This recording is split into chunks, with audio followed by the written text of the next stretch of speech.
ಕರ್ನಾಟಕದಲ್ಲಿ ಮುಖ್ಯವಾಗಿ ಬಿಬಿಎಂಪಿ ಅಥವಾ ಸ್ಥಳೀಯ ನಗರಸಭೆಗಳ ವ್ಯಾಪ್ತಿಯಲ್ಲಿ ಆಸ್ತಿ ತೆರಿಗೆ ಮತ್ತು ಕಾನೂನು ಬದ್ಧತೆಯನ್ನು ಗುರುತಿಸಲು ಎ ಖಾತಾ ಮತ್ತು ಬಿ ಖಾತೆ ನೀಡಲಾಗುತ್ತೆ. ಹಾಗಾದರೆ ಎ ಖಾತಾ ಮತ್ತು ಬಿ ಖಾತಾ ಅಂದರೆ ಅಂತ ತಿಳಿಸ್ಕೊಡ್ತೀನಿ. ಬನ್ನಿ ವಿಡಿಯೋ ಶುರು ಮಾಡೋಣ.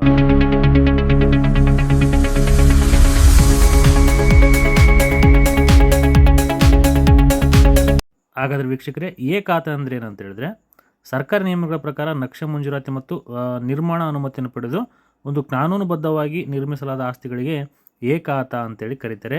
ಇದು ಸಂಪೂರ್ಣವಾಗಿ ಒಂದು ಕಾನೂನುಬದ್ಧವಾಗಿರ್ತಕ್ಕಂಥ ಒಂದು ಆಸ್ತಿ ಆಗಿರುತ್ತೆ ವೀಕ್ಷಕರೇ. ಇದು ಸಂಪೂರ್ಣವಾಗಿ ಒಂದು ಕಾನೂನುಬದ್ಧವಾಗಿರುತ್ತದೆ. ಹಾಗಾದರೆ ಬಿ ಖಾತೆ ಅಂದರೆ ಏನಪ್ಪ? ಬಿ ಖಾತೆ ಅಂದರೆ ಸರ್ಕಾರದಿಂದ ಸೂಕ್ತ ಅನುಮೋದನೆ ಇಲ್ಲದೆ, ಉದಾಹರಣೆಗೆ DC ಕನ್ವರ್ಷನ್ ಆಗದಿರೋದು ಅಥವಾ ನಕ್ಷೆ ಮಂಜೂರಾತಿ ಉಲ್ಲಂಘನೆ ಆಗಿರೋದು, ನಿರ್ಮಿಸಲಾದಂಥ ಒಂದು ಆಸ್ತಿಗಳ ಪಟ್ಟಿ ಸ್ಥಳೀಯ ಸಂಸ್ಥೆಗಳ ಆಸ್ತಿ ತೆರಿಗೆ ಸಂಗ್ರಹಿಸಲು ಮಾತ್ರ ಇದನ್ನು ಕೊಡ್ತಾರೆ. ಇದನ್ನು ಬಿ ಖಾತೆ ಅಂತೇಳಿ ಕರೀತಾರೆ. ಹಾಗಾದರೆ ಎ ಖಾತೆ ಮತ್ತು ಬಿ ಖಾತೆಗಳಿರುವ ಸಂಬಂಧಗಳೇನು ಅಥವಾ ವ್ಯತ್ಯಾಸಗಳೇನು ತಿಳಿಸ್ಕೊಡ್ತೀನಿ ನೋಡಿರಿ. ಎ ಖಾತೆಯನ್ನು ಮತ್ತು ಇದು ಒಂದು ಎ ಖಾತೆ ಅನ್ನೋದು ಕಾನೂನುಬದ್ಧ ಆಸ್ತಿ ಆಗಿರುತ್ತೆ, ಆದರೆ ಬಿ ಖಾತೆ ಕಾನೂನುಬದ್ಧ ಆಸ್ತಿ ಇರಲ್ಲ. ಎ ಖಾತೆ ಮೂಲಕ ಇದ್ದರೆ ನಿಮ್ಗೆ ಏನಾಗುತ್ತೆ, ಸುಲಭವಾಗಿ ಬ್ಯಾಂಕಲ್ಲಿ ಲೋನ್ ಸಿಗುತ್ತೆ. ಬಿ ಖಾತೆಯಲ್ಲಿ ಲೋನ್ ಸಿಗೋದಿಲ್ಲ. ಆಮೇಲೆ ನಿಮ್ಮಲ್ಲಿ ಎ ಖಾತೆ ಇರೋದ್ರಿಂದ ಏನಾಗುತ್ತಪ್ಪ ಅಂತ ಹೇಳಿದ್ರೆ, ಈ ಆಸ್ತಿಯನ್ನು ನೀವು ಸಂಪೂರ್ಣವಾಗಿ ಮತ್ತು ಸುಲಭವಾಗಿ ಮಾರಾಟ ಮಾಡ್ಬೋದು. ಆದರೆ ಬಿ ಖಾತೆಯಲ್ಲಿರ್ತಕ್ಕಂಥ ಆಸ್ತಿಯನ್ನು ಮಾರಾಟ ಮಾಡೋಕ್ಕೆ ಆಗೋದಿಲ್ಲ.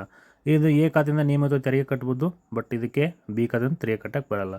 ಹೀಗಾಗಿ ಬಿ ಖಾತೆಯನ್ನು ಎ ಖಾತೆಗೆ ಪರಿವರ್ತಿಸೋದು ಹೇಗಪ್ಪ ಅಂತ ಹೇಳಿದ್ರೆ, ನೋಡಿ ನಾನು ನಿಮಗೆ ಈಗ ಹೇಳ್ತೀನಿ ಯಾವ ರೀತಿ ಪರಿವರ್ತನೆ ಮಾಡ್ಬೋದು ಅಂತೇಳಿ.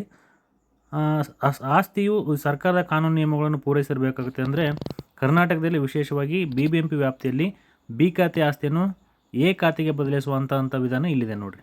ಪೂರ್ವಭಾವಿ ಮತ್ತು ಅರ್ಹತೆಯ ಷರತ್ತುಗಳೇನಪ್ಪ ಅಂತ ಹೇಳಿದ್ರೆ, DC ಕನ್ವರ್ಷನ್ ಅಂದರೆ ಭೂಮಿ ಕೃಷಿಯೇತರ ನಾನ್ ಅಗ್ರಿಕಲ್ಚರ್ ಬಳಕೆಗೆ ಜಮೀನು ಪರಿವರ್ತನೆ ಆಗಿರಬೇಕು. ಆಮೇಲೆ ಅಭಿವೃದ್ಧಿ ಪ್ರಾಧಿಕಾರದ ಅನುಮೋದನೆ ಅಂದರೆ ಈ BDA ಮತ್ತು BMRD ಅಥವಾ BD ಅನುಮೋದಿತ ಬಡಾವಣೆ ಆಗಿರಬೇಕು.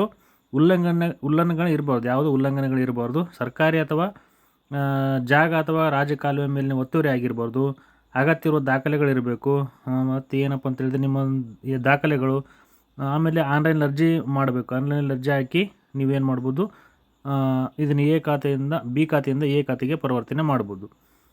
ಹಾಗೆ ಬಿ ಖಾತೆಗೆ ತೆರಿಗೆ ರಸೀದಿಗಳಿರಬೇಕು. ನಿಮ್ಮೆಲ್ಲ ಟ್ಯಾಕ್ಸ್ ರೆಸಿಪ್ಟು ಅವೆಲ್ಲ ಇರ್ತಲ್ಲ, ಅದಿರಬೇಕು.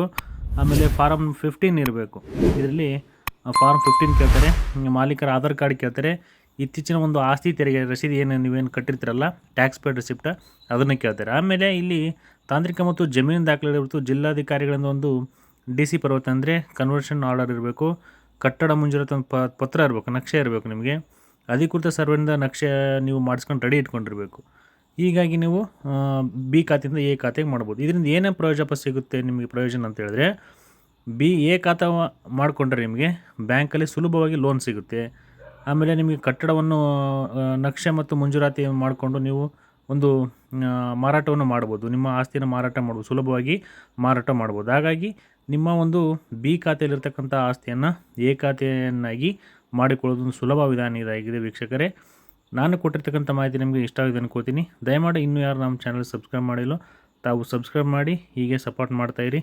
ಧನ್ಯವಾದಗಳು. ಶುಭ ದಿನ.